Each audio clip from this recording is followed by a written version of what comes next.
सबसे पहला सवाल मैं आपसे यही जानना चाहूंगी, हमारे दर्शकों के मन में ये रहता है कि हनुमान जी की साधना को लेकर कई तरीके के उनके मन में सवाल रहते हैं। सबसे पहले मैं जानना चाहूंगी हनुमान जी की साधना का मूल उद्देश्य क्या है? वास्तव में आपके जीवन में हनुमान जी की साधना का उद्देश्य अगर है तो उसे हम सकाम भक्ति कह सकते हैं या सकाम साधना कह सकते हैं। सकाम साधना आपके जीवन का उद्देश्य मुझे लगता है जो मेरे जीवन का उद्देश्य रहा। अभी मेरी एक सूर्य साधना चल रही थी, पूरे श्रावण मास का मेरा फास्ट है। तो किसी ने मुझसे प्रश्न किया कि गुरुदेव अब आप इतना किसी के लिए फास्ट क्यों कर रहे हैं, आपको क्या चाहिए, आपके पास तो सब कुछ लगभग चीजें हो चुकी हैं, अब मैं साधना इसलिए कर रहा हूं कि मुझे अब कुछ नहीं चाहिए। तो बोले आप ये कैसी बातें कर रहे हैं? तो हमने कहा वास्तविक में आपके जीवन में यह विचार आ जाए कि मुझे किसी साधना से या किसी देवता से या किसी व्यक्ति से कुछ चाहिए नहीं, इससे बड़ा कुछ है क्या संसार में? आप सब कुछ प्राप्त करके अधूरे लगते हैं ना। तुम साधना श्री हनुमान जी महाराज की साधना करके प्राप्त क्या करना चाहते हो? आप सब कुछ प्राप्त करने के बाद अपर्याप्त ही तो लगोगे। जब तक वो तुम्हें प्राप्त नहीं हुआ है तब तक तुम्हारे लिए वह मंजिल हो सकता है, जब तक तुम्हारे लिए वह प्राप्त तुम्हारे जीवन में नहीं हुआ है तब तक तुम्हारे लिए वह एक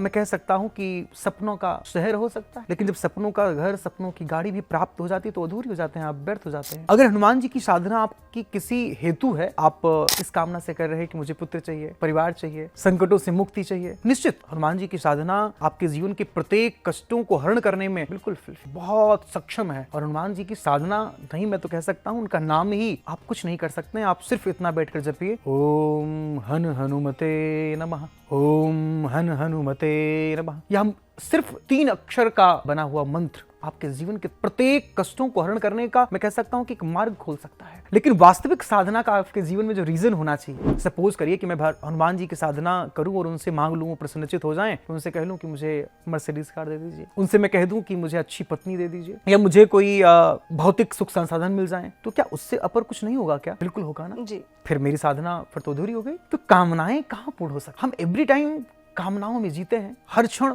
मेरी एक हनुमान जी का नाम भी लेते हैं, हम लड्डू चढ़ाते हैं, कामना है बच्चा पास हो जाए, पत्नी मिल जाए, प्रेम मिल जाए। क्या यही हनुमान जी की सच्ची भक्ति है? या हनुमान जी की साधना का यह वास्तविक फल है जो तुम मांग रहे हो, जो नष्ट हो जाने वाली चीजें हैं? तुम उन चीजों को भी मांग, हम कितने मूर्ख हैं। हमें जरा गौर करना चाहिए इन बातों पर कि वास्तविक में हम मांग क्या रहे हैं। भाई हनुमान जी की साधना हम कर रहे हैं, इतनी दुर्लभ साधना, और उस साधना से हम मांग क्या रहे हैं? जो नष्ट हो जाने वाली चीजें हैं। कोई गाड़ी मांग रहा है, कोई घर मांग रहा है, कोई जिस घर को तुम खरीद चुके हो उस घर पर भी कोई पहले, जैसे तुम कह रहे हो कि दिस इज माय हाउस, ये मेरा घर, ऐसे तुमसे पहले भी कोई कहा करता था कि ये मेरा घर है, ये मेरे परिवार है, ये मेरी गाड़ी है। तुम्हारी गाड़ी तुम्हारे बाद किसी और की हो जाती है, तुम्हारा घर तुम्हारे बाद किसी और को हो जाता है, और अगले पल तुम्हारा है या नहीं है तुम इस बात को भी डिसाइड नहीं कर सकते हो। हम किस संसार में जी रहे हैं और किस संसार की किन कामनाओं को हम पूर्ण करने की बात कर रहे हैं इतनी दुर्लभ साधनाओं से। आपके जीवन में सबसे बड़ी उपलब्धि यह है कि आप कुछ नहीं चाहिए।